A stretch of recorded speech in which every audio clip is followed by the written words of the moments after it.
Hello, my name is Michaela Hembra, and I will be interviewing Caroline Spear, the executive director of the Fort Smith National History Museum.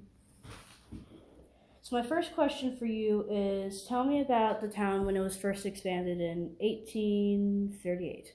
1838? Yes, 1838. Okay. So 1838, they were building the second fort by Mhm.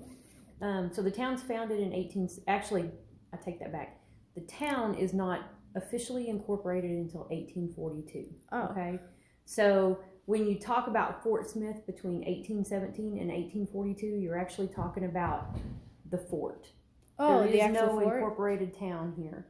Yeah. Now there are people who live here, and there's a small community of people, and you have soldiers, and you have people in and out from Indian Territory, and you have some people who live here, but it's a very small population, and primarily at that point, it's the fort is what people are talking about when they talk about Fort Smith.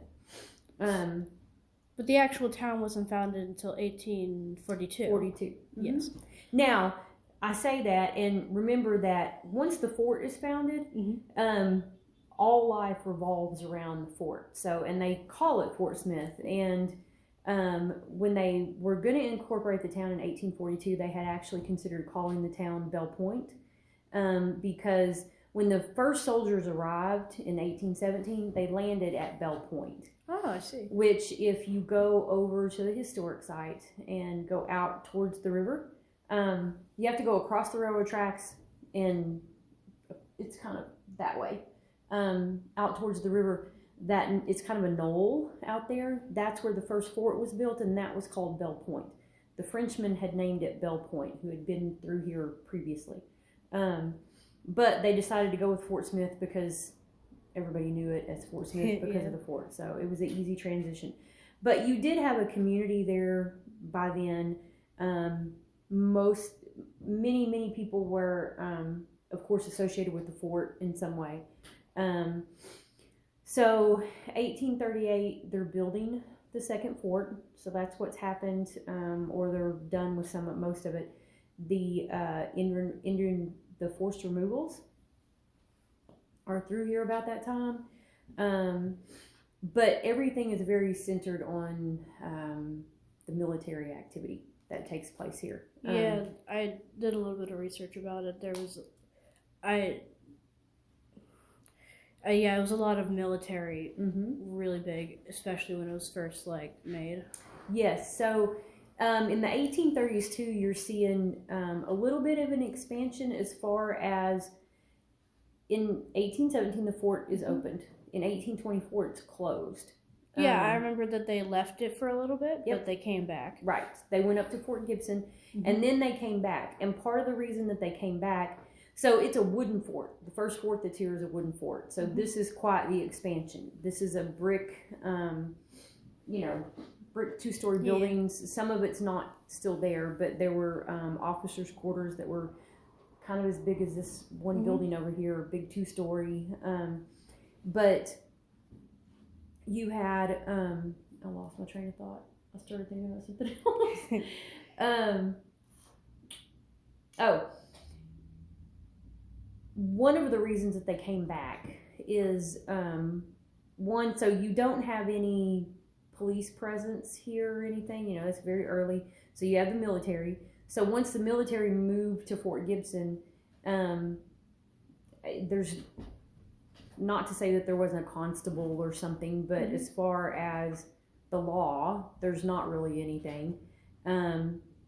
Your community was growing a bit, so you had a lot of white settlers coming in. You had a lot of Native Americans here, or in and out of the Indian Territory is right here. And part of the reason for the fort coming back is some of the white settlers wanted that extra protection. Yeah.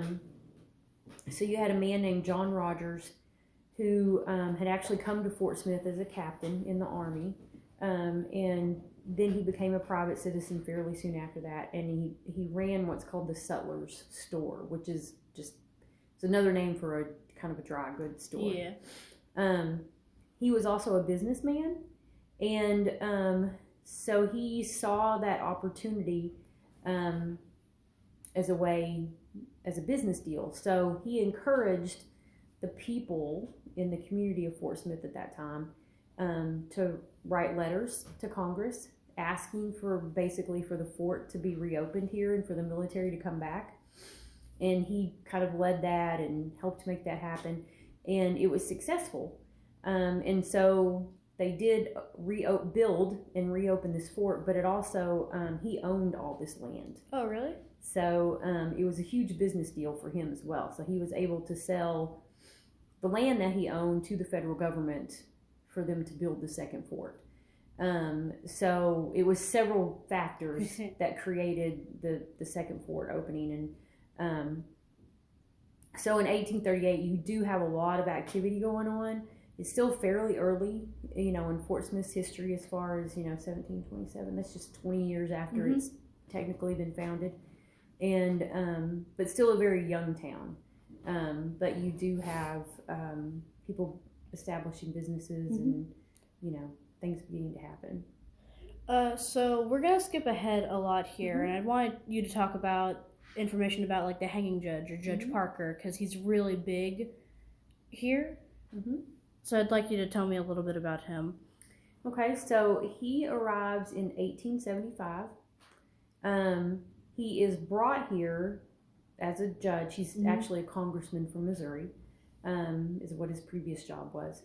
And there was some activity going on involving another judge named Judge Story, and a man named Logan Roots, and a couple of other gentlemen. And honestly, they had a racket going. Oh, really? Where there were writs and arrest warrants that were being falsified, allowing them to make money off of the marshals and the arrests that the marshals did. And they made a lot of money off of it. And so part of the reason for Parker's arrival here is to take over from Judge Story and to clean it up, to figure out what's going on and clean it up. So it's a federal jurisdiction, which means that it was about, again, there are not to say that there's not any kind of private or city or county law, but like the police force as we know it didn't exist then.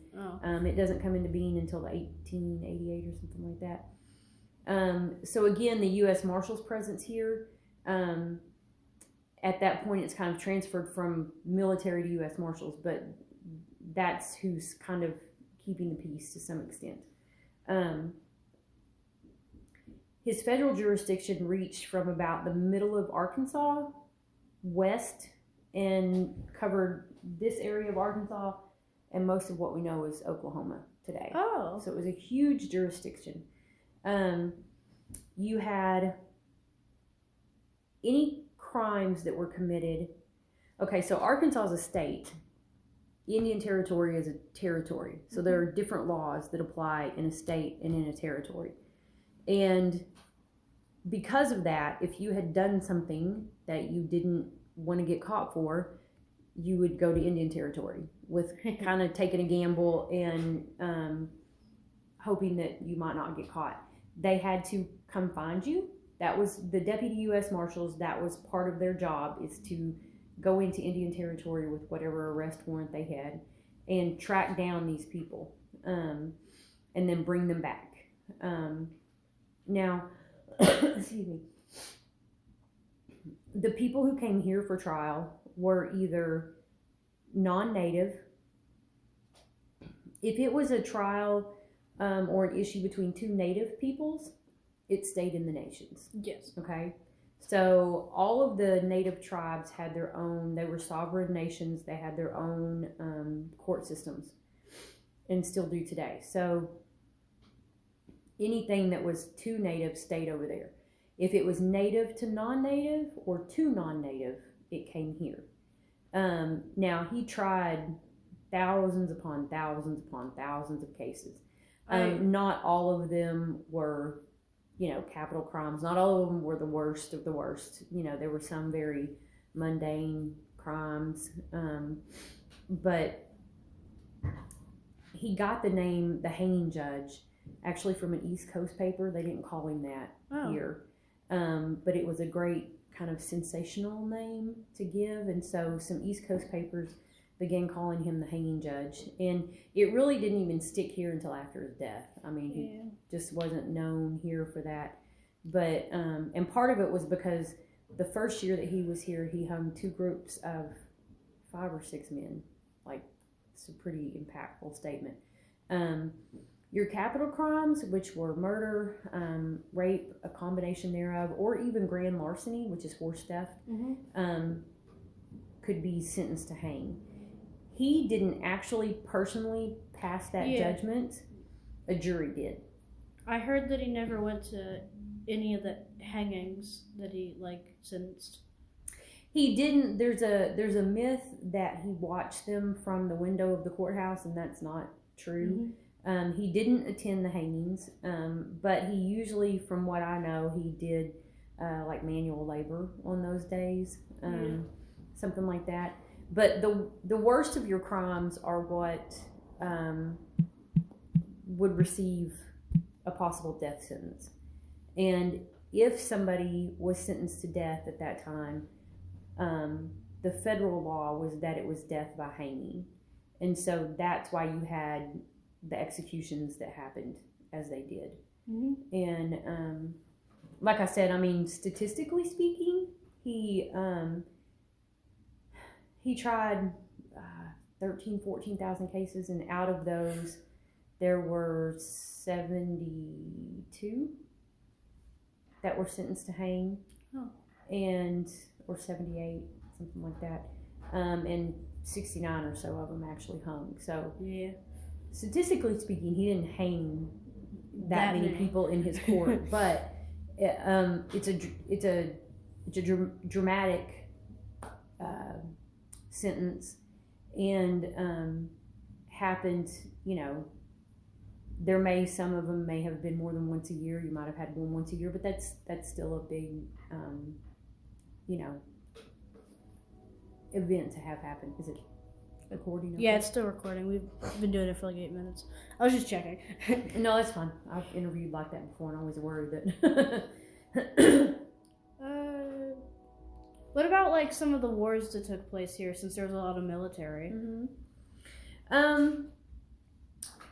Or it's not wars, but battles. Yeah, there are. Actually, I can give you somebody else to talk to about battles around here that are better than I am. Just have more knowledge. There were not any major battles, because most of the time you're going to be talking about battles that occurred here during the Civil War. At other times, there aren't really battles. And Fort Smith sometimes they're called battles, but they're really more of a skirmish. Yeah. And there were some things that happened in and around Fort Smith. Usually after some of the larger battles that happened, like at Pea Ridge or Prairie Grove. And Fort Smith was a Union-controlled city for about 2.5 years during the Civil War. It was also a Confederate-controlled city for about 2.5 years during the Civil War. So it was really kind of, So no big, large battles ever happened here? There were a few skirmishes. There's one called the Battle of Van Buren. There's one called the Battle of Fort Smith. There's one called Mazard Prairie. Honey Springs is not far from here. Those were they're called battles, but they're a smaller scale skirmish. But would have, like the Battle of Mazard Prairie was actually Confederate victory. I think Van Buren and Fort Smith were both Union victories. And they were a little more impromptu. Like, for instance, out at Mazard, you had during the Civil War, so there was kind of a perimeter around the town, and people moved inside that perimeter for safety. But it also meant that the townspeople who had moved kind of to within the fort were being fed food that they normally would have been feeding livestock. But they were, they were feeding people, so they had to take their horses further out to graze. And that's what happened at Mazard, is that you had some of the forces had taken their food. So Mazard Prairie is. Do you live in Fort Smith? I do live in Fort Smith. Okay, so if you're like Chick-fil-A, you know where Chick-fil-A is? Yes. You know that hill after you come down from the mall and you go down and then there's Chick-fil-A and Applebee's and all that. All of that area out there is Mazard Prairie. What's considered Mazard Prairie. And it extends further south as well. And so you had a battle out there, but they had taken their horses out there to graze and to eat and whatnot. And Confederates found out that they were out there and they ambushed them at dawn one morning.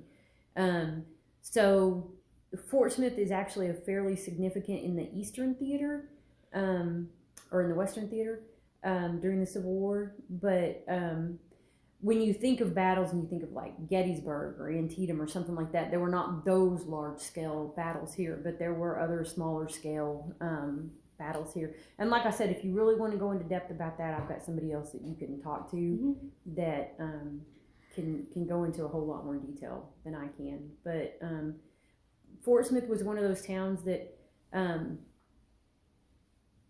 not to say that people didn't have slaves, they did. They did earlier in the town's history. But you didn't have the type of plantation homes here. The terrain didn't really support that. Like most of that happened in eastern and southern Arkansas, where you had a lot of cotton growing and spread of farms and acreage and things like that. So here you had people that had the means to leave did, and if they were Union supporters, they went to Missouri, and if they were Southern supporters, a lot of them went to Texas. Yeah. So Fort Smith during the Civil War, there's a lot of people that left town. They came back, most of them. You didn't have, there are really no newspapers produced in Fort Smith during the Civil War because of the river levels, which at the time was not dammed, so it could be either really, really high or really, really low. You couldn't get boat traffic in here. And so, you couldn't get supplies, and you couldn't get paper, and you different things to, people had to make do with various stuff. But it's after the Civil War. It's in the 1880s when you see a huge population explosions during what's considered the Victorian period. Further. Is there anything else that really happened here that was super important? Sure. I mean, it depends on what decade you're talking about. I mean, there's quite a bit of significance. The beginning is always important because there's so much of what was established and then went from there. When you learn the beginning, you kind of see the expansion happen. But, I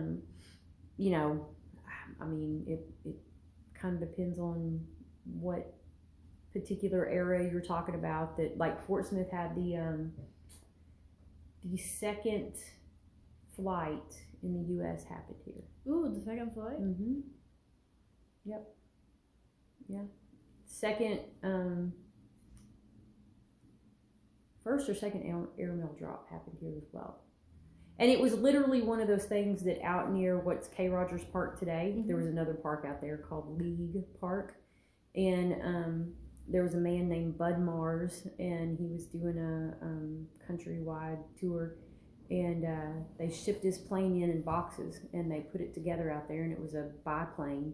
And he flew so many hundred feet, but it was considered a flight. Yeah. And the airmail drop was also left from out there, but he had a bag of mail, and so they drove along Midland Avenue, and he was flying close enough that he could watch the automobile. Yeah. And so he could see where the car was going, and of course they reference them as automobiles.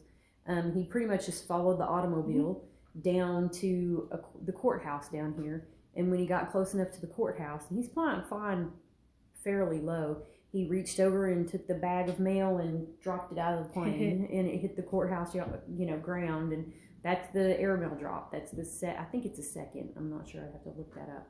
But so again, kind of depending on what you're, maybe what decade you're talking about. There's usually something very significant that happened. You had in the 70s, the Vietnamese relocation. So with the fall of Saigon, all of these people that were escaping, they were processed through Fort Chaffee, because Fort Chaffee is our second military fort in town. And then in the 80s, you had the Cubans processed through there. And some Cubans didn't really stay. A lot of the Vietnamese did. So we have a very strong Asian community in Fort Smith because of once they relocated here, they stayed here.